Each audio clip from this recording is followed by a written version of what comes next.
Bună ziua tuturor și cei din Zodia Vărsător și bine v-am găsit! Haideți să vedem cum va fi această a doua jumătate din luna mai care a rămas pentru voi, cei din Zodia Vărsător. Hai să vedem ce vrea să ne spună această lună mai pentru voi, cei din Zodia Vărsător. La voi au ieșit 5 cărți. Pentru Zodia Vărsător, luna mai ales a doua jumătate, aduce o combinație puternică de trezire interioară, încheiere de o karmă veche și începuturi neașteptate. Într-adevăr, pentru voi nu e o lună ușoară, dar este una transformatoare. Cred că sunteți singura zodie din zodiac care în a doua jumătate a lunii mai are această lună care aduce această combinație puternică. Aici nu cred că mai vorbim de ceea ce ține de voi, cât vorbim de ceea ce înseamnă că Universul îți reorganizează viața din temelii, fie că vrei, fie că nu.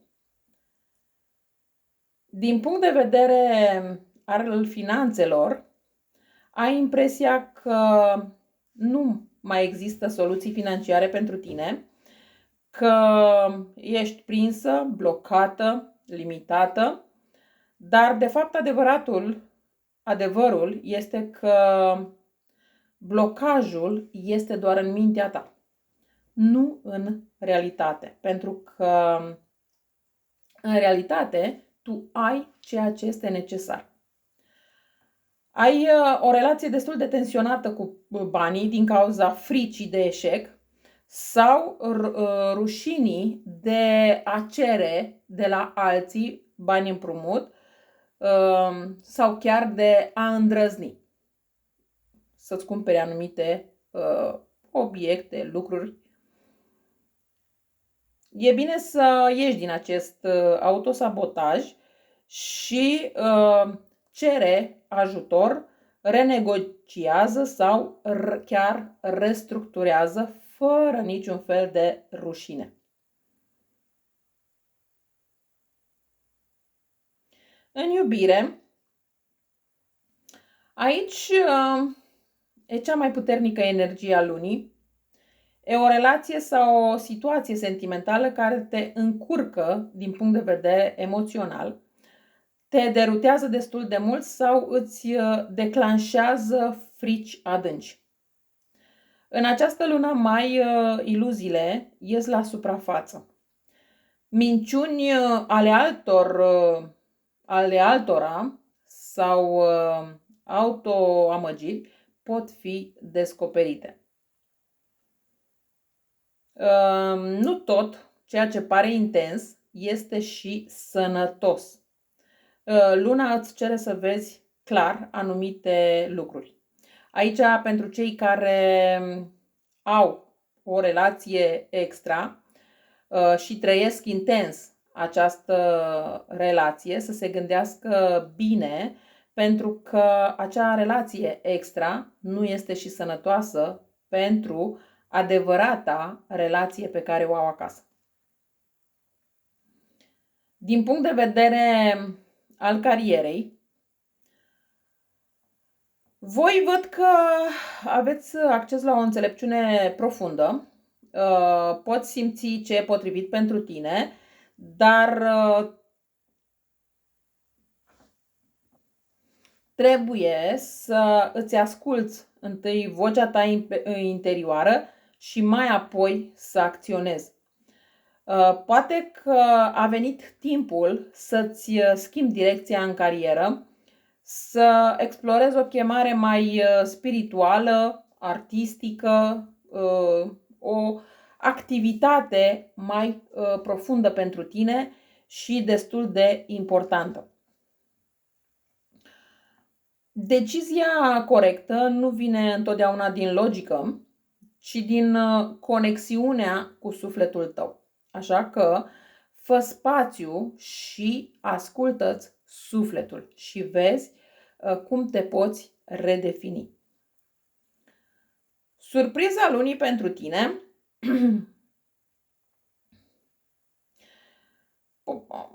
tu poate o vei considera o surpriză negativă, dar este negativă doar dacă refuzi să închizi capitole vechi. Pentru că se repetă un tipar din care încă nu ți-ai învățat lecția. Și atâta timp cât nu ți înveți lecția într-un anumit tipar, atâta se va repeta tiparul ăla până îți înveți lecția. Poate fi o fostă relație care reapare, un loc de muncă care te testează, dar mai poate fi și un ciclu de autosabotaj. E bine, indiferent despre ce vorbim în aceeași situație, să închizi ușa cu adevărat. Pentru că dacă anumite lucruri s-au încheiat pentru tine într-un anumit moment al vieții tale, asta nu înseamnă că de câte ori reapare, tu deschizi ușa.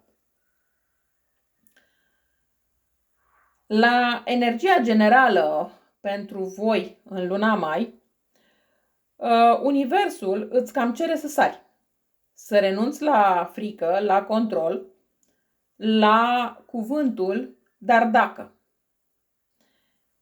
A venit timpul să pășești pe un drum nou, chiar dacă nu știi unde duce. Pentru că voi în această lună aveți susținere divină.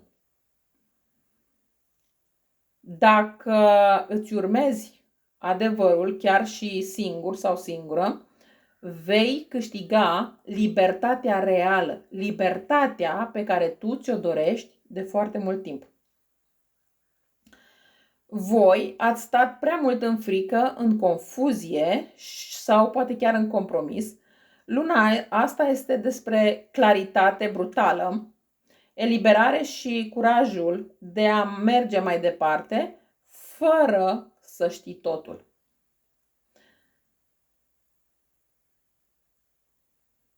E adevărat că căderea iluziilor, aflarea unor adevăruri te va lăsa goală pe dinăuntru, dar totodată și liberă.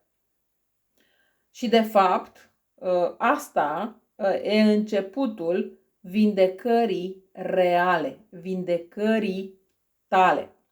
Nu este o experiență ușoară, dar e timpul să treci prin această experiență tocmai pentru a nu mai repeta aceste tipare toxice pentru tine în care ești de atâta timp. Cam asta a fost etalarea și pentru voi, pentru cea de-a doua jumătate a lunii mai. Veți avea parte de această trezire interioară și chiar începuturi neașteptate și chiar dacă pare o etalare ușor negativă, aș spune că totuși e pozitivă, pentru că până la urmă trebuie să existe și această trezire și voi să mergeți pe drumul vostru. Eu vă mulțumesc și vă doresc numai bine. La revedere!